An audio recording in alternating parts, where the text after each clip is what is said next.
Post देखकर कहीं के मैं भी मंच पर रह जाता हूँ। जिस कार्य क्षेत्र का इन्होंने चयन किया है उस कार्य क्षेत्र में ये एनर्जी मेरी होनी चाहिए।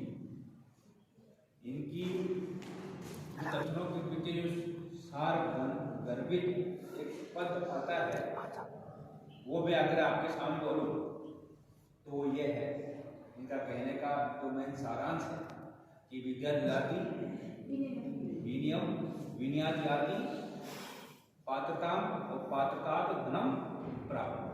बस ये यही कहना चाह रहे हैं।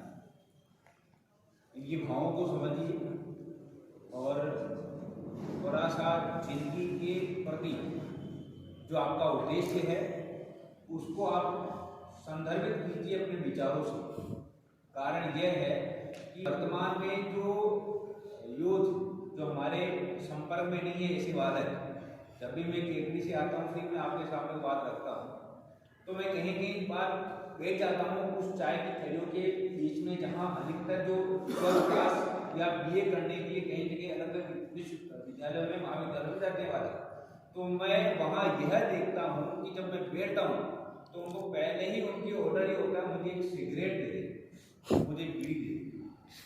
मतलब दिन की शुरुआत वो यूथ वहाँ से करते हैं। अब 3-4 दिन से मैंने भी एक अभियान शुरू कर दिया कि मेरे पास भी बैठेगा वो इस प्रकार का करते। अब वो वहाँ बैठते ही नहीं, मैं जहाँ बैठता हूँ बैठना उन्होंने छोड़ दिया।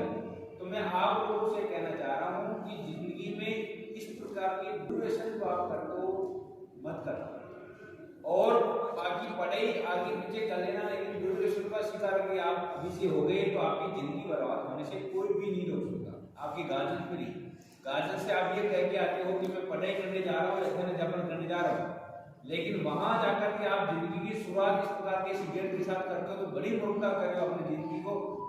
यहाँ वीडियो इधर आइए, यहाँ वीडियो तो जिंदगी को आप बर्बादी को ले जा रहे हो। तो थोड़ा सा आप ये ध्यान रखना, जो भी शिक्षण से जुड़े हुए हैं चाहे BA फर्स्ट ईयर से हो सेकेंड ईयर से हो या जो 12th कर रहे हैं जो आपके सानिध्य में है, आपको पता है कि मेरा भाई है मेरा मित्र है, कभी भी किसी भी स्थिति में अगर दुर्व्यसन की ओर जा रहा है तो आप मना कीजिए और खुद है तो तुरंत प्रभाव से छोड़ दीजिए, क्योंकि ये दुर्व्यसन इस प्रकार से है कि आपको आपका जीवन ही बर्बाद कर देगा।